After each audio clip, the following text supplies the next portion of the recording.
I'm Scott, age 57. Today's date is 5/24/18. Location GMHC, and relationship to partner is spouse. And I'm Mark. I'm 57. Today is 5/24/18. I'm here at GMHC, and I am talking to my husband. You said husband. How come not spouse? Because Actually, I said spouse. How come not husband? I get very formal when it comes to filling out. well, I'm What do they? I'm Forms. ecstatic. I'm ecstatic that I can use the word husband. I am Because too. I actually use it sometimes politically. I have when to admit. if I look back to when we met in high school, I don't think in our wildest dreams we could have ever thought that we would one day be able to use words like spouse and husband.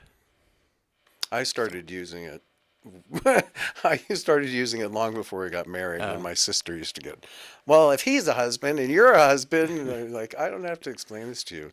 He's my husband, plain and simple. There are very, very few moments where I hesitate now. Very few. I mean, I guess if I were surrounded by hostiles, I might think twice, but in everyday life, I have no problem.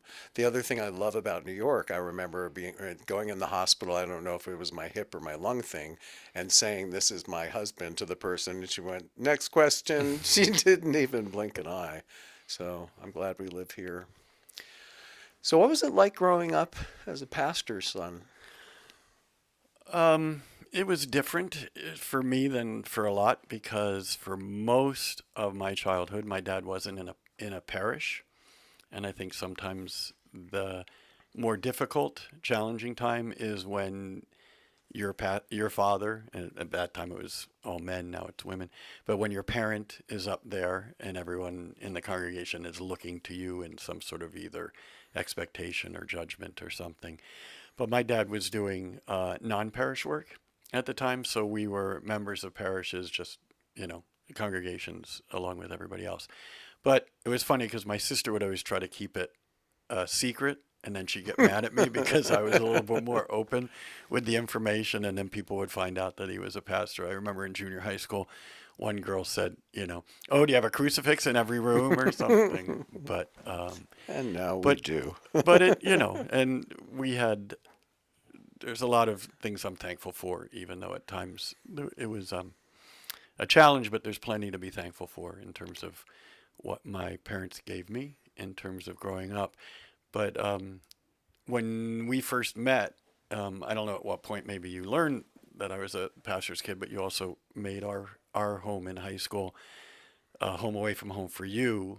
And I sometimes wonder what it meant to you to kind of be drawn into this family that was, you know, pastor his father and where faith was Well, important. there was a calmness. I mean, I know your dad was high strung. Everyone sort of knew that. But he also was the first person to counsel me about my drinking in high school. And I couldn't, there's no way. If I talked to my father about his drinking, he'd go, "Would you like a beer? I know you're only 12." So it was a safe place. And the love in your house, the warmth, the lack of judgment. I know I annoyed your mother, but everything annoyed your mother at that point. Um, and just love and acceptance. I knew when you and I started having some physical contact in an intimate way, I still believe they knew what was going on, and there was just a, we know that's, I don't know, we can't call it an acceptance, but I just can't believe, I don't even know what I'm trying to say. It's not that they condoned what we were doing, but they left it alone. Or maybe they were in denial. I don't know. I don't know what, I think your perspective was they did not know. Yeah, I don't even think it was on their radar screen. It wasn't so much denial as it's just not even on the list of possibilities. I guess it's me idealizing the experience of being at your house and feeling so much love and care from them. Well, like when we were in the car and I said to your mother, I was on the football team, mind you, and said to your mother, "I think Barbara Streisand's the best singer in the world," and started singing along to Evergreen on the radio. And I thought, people knew, especially for me. And yet, as I've talked to you, and when we went to the church out in Queens, I realized people really do see what they want to see. You know, I mean, that was why my father had such a hard time with me being gay, because he did not, there was no way he was going to see his football playing, gun shooting, son as being one of them. And I think we see indicators of gay culture, and other people just see, oh, a pop star. Oh, it's just a movie, you Well, like know. when my stepmother said, Liberace's just a great entertainer. It was like, no, he's visible from space. Because I came out late to my parents, and when I finally did, my dad was genuinely shocked. And that was what? I was 30, 31. And my mom, moms always know kind of thing. Yeah, she knew. But I absolutely believe that about you. I do, because you also, I acted out, and mine was sort of, I often joke, I'll say I could stay butch for 20 minutes and then a show tune would break out. And well, like when I told Sally Lately, I dated lots of different girls and told her that I was gay. Actually, I told three old girlfriends at once, and she said, you're not gay. You just act like that sometimes." Again, people seeing what they want. I guess I envied you too. But I mean, I've always envied you in a lot of ways because, you're mentally well in ways that I wasn't. I mean, I can say I am now after years and years of work. Um, and I don't know. I guess it was this, you had a security to your life I didn't have. Yeah, and you would say, I grew up in a world I couldn't trust, and you did. And I guess I just thought if I hung out with you, it would rub off. And I think in some ways it has, and more so now than ever. Okay, you go now. um, I'm not sure what to talk about. Wait, let me see. So after after high school, I mean, I left school. I graduated a year ahead of you. Right. So, and sometimes you've talked about what that was like, me going off to college, even though we had our ups and downs because we were both trying to like shake off the phase that we thought maybe we were in, or deny some of the feelings that were there. But I'm sorry. I wasn't trying to shake it off. okay, I was But trying. I often say I was devastated when you went off to college, but I think that's more a hindsight thing. I didn't know I was then. I just Mm, started drinking more, doing more drugs, going into the city, sleeping with everyone. I think that was my response to lots of things. Because growing up in trauma from age 5 right up down the line, escaping to New York was sort of my bursting into freedom. And I think that I handled grief that and loss that way for a long time till I sobered up, and then I still ran away from things, just not to bars, and you know. But yeah, there was certainly an absence, and when we reconnected, I was very joyous. And then as I got older, and we got older, and we reconnected, I started getting frustrated because I really just wanted to stay with you, and I know you had some of that yourself. So happy ending. yeah, it's all about timing. The timing was right. That was one thing. Um, how did it make you feel when people told you I was crazy and not to bother? Um, it's funny you mentioned that because I was thinking about that today as we were thinking about coming here. Yeah, there were a couple of people who told me that, what are you thinking here? And whether it was because of your uh, mental illness or whether it was because of your HIV status. I had one friend who, when we were finally reconnecting the last time, which is what has now continued for 12 years, um, somebody who she herself was looking for a spouse, and she was doing it in such a corporate way that she almost put out like a job description and was passing it around to friends and saying, I'm really looking to get married, and she went about it as she would any of her business decisions, and she came to me and with all earnestness said, but why? I mean, given his HIV status, and kind of like, again, why would you hire this person? Because Like they're buying a car they're without floating. tires. Exactly, exactly. And I mean, it wasn't even a question to be considered for me because it was about love, and the love was deep. And I mean, obviously we had known each other for a long time, so it wasn't like we had just met and it's like, oh, got to think about this. It's like, no, I knew full well how much I loved you and how much being with you was a lifelong dream, basically. And so it wasn't, again, it wasn't even something I had to think twice about. And went into it not knowing how much time we would have, but that whatever time we would have would would be valued and precious, and I didn't want to miss any of it.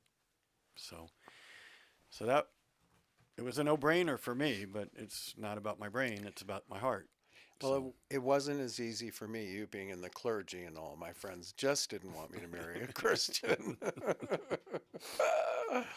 I make a joke, there was a time in my life it would have really bothered me because I know some of the people and I really love them. And I think it's always frustrating when someone sort of gives up on a mentally ill person, and not gives up in the sense of they wouldn't help you if you were laying on the street, but I'm no longer willing to put any energy into this friendship or relationship. And now I'm on the other side of that now, and you think I'd be more compassionate, but mentally ill people can be really annoying. And what? what was the funniest thing that somebody said when you told them that you were Actually, connecting no, with someone? I was making a joke. Oh, No okay, one's ever said anything okay. about you. I just thought maybe somebody up in Provincetown, as you were getting ready to leave Provincetown, move down to New York, join me at seminary. Um, Was anybody saying, what are you nuts?" No, because most people are too afraid to say things like that to me. And it's not like I'm a big scary person, but I'm a very intense person. I sometimes I do still suffer from mental illness. If I get manic, I get very delusional in some ways. So I think most people are just, they'll stand off. Now, in the past 3 years and the improvements, um, I think someone might say something, except that all of my friends love you and they don't. It's like I have atheist friends. My best friend's an atheist, which is ironic, but I think we're all at a point where it doesn't matter. Are you a nice person? That's really all that cares. So no, no one did that. Well, and all those comments come from judging the person by a stereotype and not for the person that they are. Exactly. Yeah. Exactly. So, And so yeah, I was always curious about it. And I don't know. I mean, I'm not even sure what I look for in asking that question. I think it just is very exciting to me that you didn't care what they said. It also reaffirms that you and I knew each other. You knew the healthy part of me underneath it all, and that was what you and I connected with. I think it's why you've been able to say to me through the illnesses, hi, I know you're in there. Maybe you might want to try this. And you're probably one of the few people in my life that can do that without, well, not so much now. Again, I'm better at it, but you would engender a hostile reaction in the past if someone suggested, maybe you're not from another planet and you might consider putting your clothes back on and going inside. Um, so it's different now. Things are really different, and you've always been very. I don't know. I tell friends you're the most non-judge. I know you have your judgments, but I say you're the most non-judgmental person I know. You're just someone who doesn't do that. You might in your head, but it doesn't show. What? You're looking quizzically at me. no, just listening. It's my new hairdo, isn't it? The other thing is we laugh a lot, you and I. I don't know. There's just something about our friendship. The one thing I have, actually, this is interesting when you talk about HIV. I did have people say, he's HIV negative. What are you crazy? What are you doing? And one of my biggest worries in dating was I always ended up with dating an HIV negative person. And I don't know why that is. It could be because HIV positive people have a lot of problems, and two sick people taking care of each other sometimes has not good results. But yeah, I had a few people who were like, what is he thinking? And I just, what does anyone think? Why do people fall in love with dying people? Because it's love, period. You can go rent The Notebook or whatever movie it is. And I don't know. I also think life, there's a certain magic for us. I often will say to people, I now live in the house above where I went. I live next to a church in a building I went to my first meeting in 30 years ago with my high school sweetheart, who's now my husband, who's the pastor of the church. And thought when I walked in that room downstairs 30 some odd years ago, if someone had told me, in the future this was going to happen. So I kind of believe in magic. I mean, I believe it's God, but I think it's easier sometimes to explain it as magic to people. And I don't know. I just love telling that story. Miracles, magic, who knows what to call it, right? Yeah. So, My atheist friend calls just it Match.com. call it chaos. Yeah. Coincidence or not? What else did I want to ask you? Oh, you're having a lot of success lately with theater and playwriting in your ministry. Do you have any pulling apart, torn feelings between wanting to do one or the other? No, not at all, because I think they're feeding each other right now, and so there's no. I don't feel any tension. I mean, there are days where I wish there were certain things I didn't have to think about on one side, so I could, put more attention on the other side. But in the end, I'm feeling it's pretty balanced right now, more balanced than anything. I was teaching for a while and also trying to write and work on theater and different jobs, and I was always trying to find what's the job that's going to allow me time to and energy to write, and maybe and kind of be balanced between working a job that I like, but also that I can make money at, and also then finding time to write. And I'm almost, I think maybe this is more balanced than it's ever been. And I mean, being at St. John's, it's giving me the opportunity, obviously, to put things up that I wouldn't have necessarily doing other things. So, while it's great to have time to write as a playwright, you don't want it to just sit there on the desk. You want to be able to produce it. And so I feel really blessed to be able to see things up on their feet, being done by very talented people. And so it's pretty amazing right now. Yeah. And and I'm also seeing you having opportunities for your own creative expression that might not be as easily had without the kind of resources in terms of a director of music who you love, creating music with, space to go and just sing your heart out when Thank God for nepotism. no. Oh, you're right. Um, I feel very blessed to have all that for myself because my creative outlet, my creative outlet has been singing and performing for a long time, and I don't think I'm enjoying it now. It was always such work. I mean, I enjoyed being on the stage and the act of singing. When I'm singing, I feel terrific, but all the lead up, all the do they love me, was I any good, blah, blah, blah, watching that stuff fade away so that I can just stand in front of people and sing and really just feel the energy going back and forth. What did I want to say? Oh, I was going to make a joke and say, when's the last time you brought me flowers? And I realized, all right, why do I do that? Why do I make jokes? And I realized I'm at GMHC. I became a client here 34 years ago, something like that. And um, I didn't want to come today.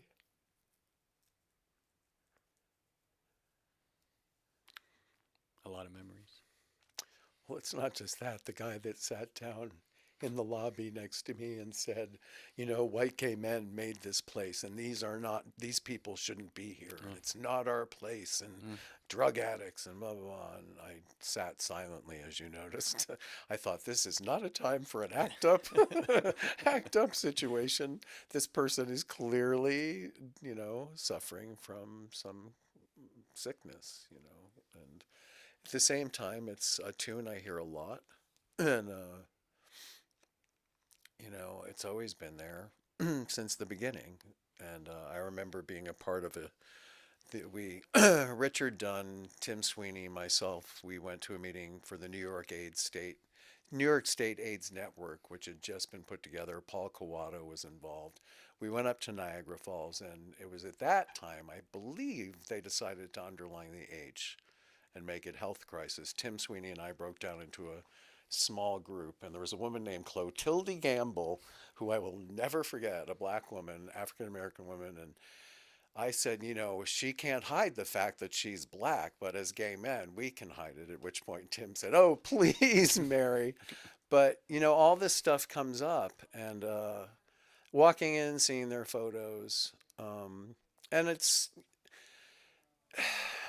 a mixture of things. I'm on this new medicine, one pill once a day. I love that. It's doing what it's supposed to do. It's just I'm not tolerating it well. At the same time, it seems to be improving a little each day. So I'll see the doctor, and my hope is that I can stay on it and my blood functions will level out a little bit.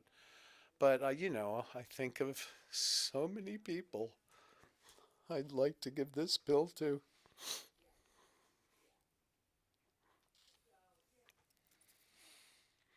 And I think, too, I've made a lot of peace with the loss of the people. I just look back and I think, in the midst of all of it, we had so much fun. There was so much laughter, so much crying, and so much catharsis. And people are people. There were people who were bitches before they got sick, and there were bitches while they were sick. And And people are cranky old people when they're young, and they yeah, it become was just cranky old life. people when they're old. Yeah. Through you, I've gotten to know a fair number of long-term survivors, certainly more so Right. than before we got back together.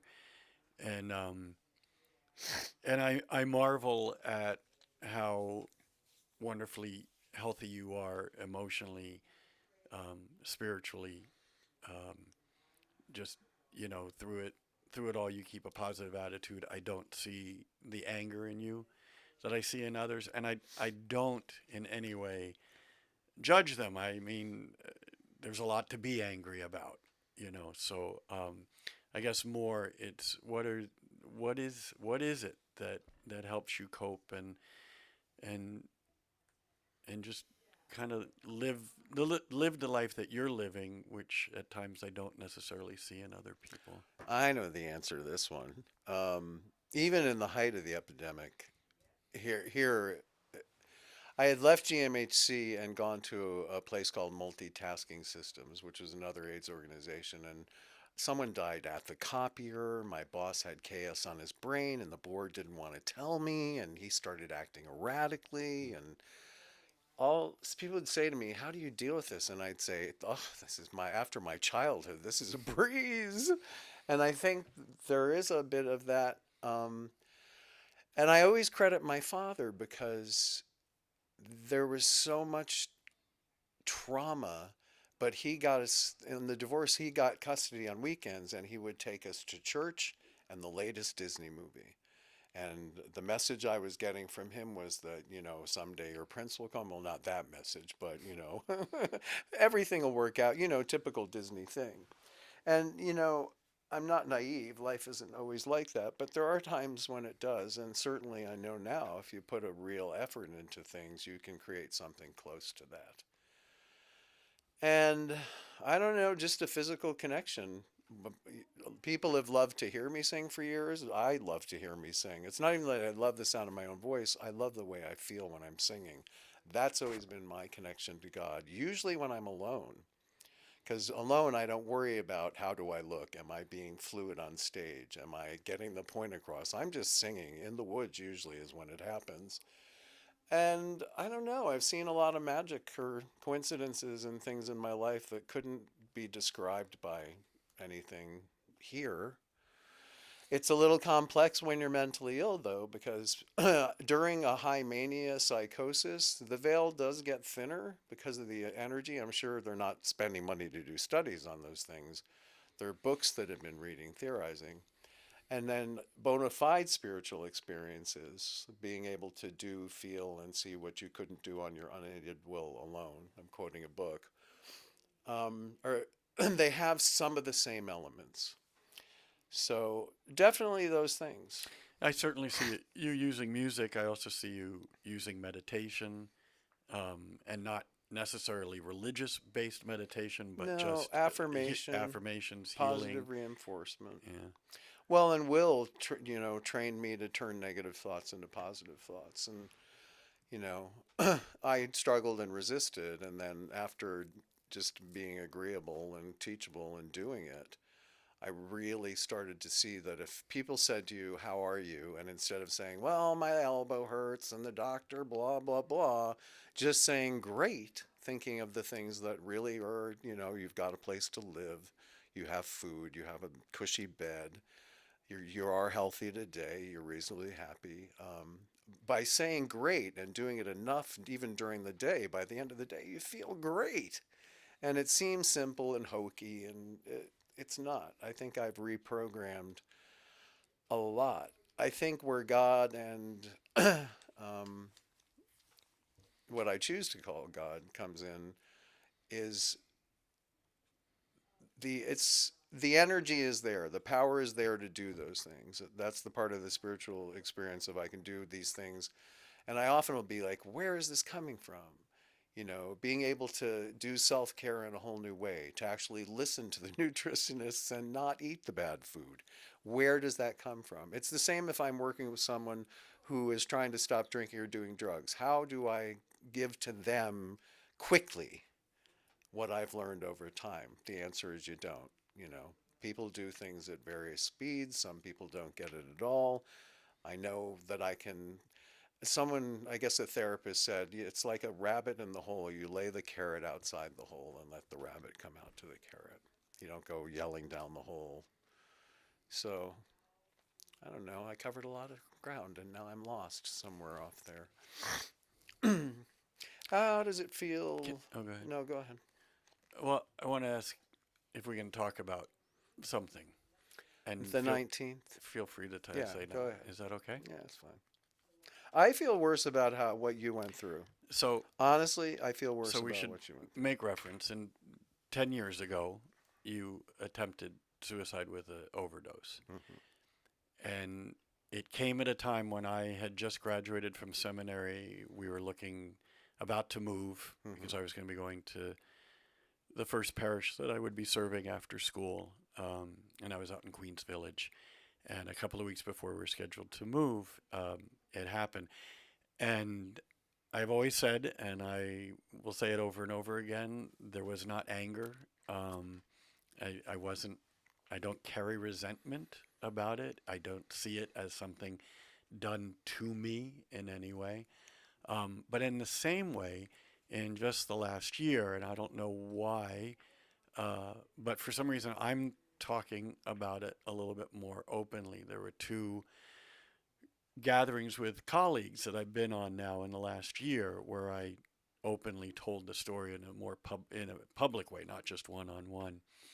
And so whatever is a threshold I've passed, I don't know, but so I guess maybe I'm able to talk about it a little bit more, and I'm just wondering. I guess maybe coming with that comes the ability to ask questions about it.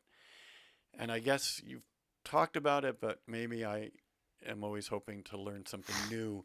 Just what were the thoughts, as much as you can remember, leading up to uh, the action? Because as one who was close to you at the time, I just there were no indicators, and so I I didn't even know it had happened, and that's a whole other story. I know the answers. I have never told you. And thank you for not asking. Because, are you comfortable with me telling you what exactly happened? Yeah. Here goes. I was depressed already for a number of reasons. I was over medicated. That was clear by the hospital staff after the attempt. But the catalyst was we had to go to Queens Village, Hmm. or I had to go to Provincetown and not be with you. And I didn't want to live. I didn't want to go to Queens Village. I didn't want to go back in the closet. I'd been out of the closet since the age of 18 and a member of ACT UP. And the idea of going out to the suburbs mortified me. And so, and I loved you and I wanted to because I didn't want to be away from you, but that was my solution. Thank you. No, and I, And I've never told you this because, of course, I didn't want you to feel like you were trashing, like you had trashed my life so badly that I wanted to kill myself. It had nothing to do with you. It was the circumstances.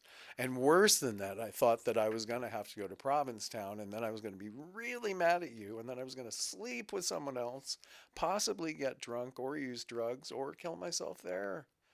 And I was already so completely overwrought because I was over medicated. I was finally with the love of my life and I couldn't feel it. That's the story you've heard for the last years. But the moment was I can't go to Queens and I well, can't go to Provincetown.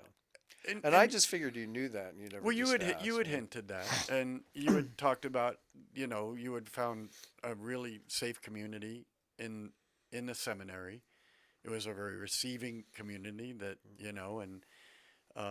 and you had gotten to know other spouses and partners, and so there was a ripping out of this safety into a very going into a very what could be dangerous, certainly vulnerable kind of place. So I mean, I certainly But kind of knew that, but yeah, and there were problems there I didn't mention. It was a whole new place, but it was a world full of caretakers learning to be caretakers. right. So they weren't really friends. Everyone was in a pastoral capacity. And I spoke to every conversation with everyone was about my bipolar disorder and my Mm. HIV and the afterlife and what am I going to do? And it was, I felt odder and odder. I went on the spousal retreat. I slept the whole time in a room away from everybody else. I ran out of things to say because I felt like a broken record. So there were challenges there. And at the same time, nothing's black and white. At what point out in Queens Village did you start to feel any sense of peace and like we could actually do this? I was alive and you were there when I woke up. And your mom was too. But once we got out there, it I was just kind of fine. settled in. Yeah. Well, and Well, also you weren't over I medic, hated the train. but you weren't over medicated anymore Well, no, either. now I was It just was a on one huge. little, I was on one little teeny bit of a thing. That was a huge And we all change. talked, Yeah. everyone kept saying, you seem like an entirely different person. Your voice goes up and down. You don't just talk in monotone and drool. And I was excited because I felt I was alive again. I mean, I didn't do a lot of singing at General. I think I Right. started singing again out in Queens. When I remember, when you first came back into my life and people who I knew in the present, but, and here I talked about you having been, um, we'd been friends for so long. And yet I saw, and we've talked about this, that I saw, this veil kind of over you because of the over medication. And I kept wanting to, kind of pull the veil back and show people this is the person I know. This is the person who I know is in there. Right. And, and, and certainly after the hospitalization and when you came out to Queens Village, then you definitely were much more back to the Right. person Well, and that I, people got it because I showed up for ordinations and stuff, and they were, and then it they was start. all I heard. Oh my God, you look so different. Oh my God, you sound so different. How did that Oh my feel? God, you have a sense of humor. How did that feel? Um, More of a triumph. It was a thing of, oh my God, I'm alive. There's no way I should have survived that. Oh my God, I'm not hearing voices. Oh my God, I'm not depressed anymore. I mean, I've been sad throughout the last, what's it, 10 years now? How many years has Well, it we been? 11, right? Yeah. I've been sad, but not depressed. And I was on Prozac for almost 25 years Wow. and other antidepressants. So there was, I would joke and say, I think I've found the cure for depression, but I don't recommend the treatment, because it did seem like that part of my brain was what died at that time. Hmm. And who knew that was only the beginning of a healing that's now beyond Almost beyond my ability to describe, but I'm working on it. So, where'd you get the shirt? No, just Old kidding. Navy. What? So I asked. So I don't know. What else you got? Anything? No, no, no. I asked that last big one. So Right. anything else Who you was that guy I saw you with yesterday? the director of the play. I think the other thing too is that a pivotal moment in our relationship was when you said to me, "I will never abandon you," because I had been abandoned so much as a kid, physically and all that. Well, and like you said, even with me going off to college and leaving you for your final year of high school, That you know was what? No, I no, no. didn't even know you were gone. But still, I would think that even if you weren't, even if you weren't consciously thinking of it, it was Hmm. yet another abandonment. Oh yeah. Well, I also had that thing where since I had given you the silent treatment in high school, that you were setting me up, and that at some point you'd go, "I don't want to marry you," ha ha, go home. All of those were clear indicators that I wasn't in my right mind. Mm. I think if I have any sadness over that day, it's that my sister just doesn't seem to be okay. And yet, I also realize I have to stop talking in absolutes. Look at my miraculous recoveries. Look at them all around. I see them every day Hmm. in meetings. Why can't my sister have one? She's reaching out now. Right. Why does it have to be a recovery that I think is the right one? Why does it have to look like mine? The answer is it doesn't. No, and You like know. with my brother, small steps, Right, and you know what? small I'm good with steps. even where we're at now. Hmm. I'm grateful we're talking and we spend time and we still laugh and we still reminisce. I just want the edge taken off, but I realize I can do that. I can step away. What a huge thing Right, to know I right. can just step back. Because everybody's got their little safeties, and her safety is to keep that edge on, so that. And I have smarter defenses now. Oh my God, look at the time. I gotta run. Works every time. That and not making eye contact. They're handy. They're handy. Well, Will you buy me a pony? My Little Pony. So Anything else? I can't think of anything. Just sure glad I have you. Ditto.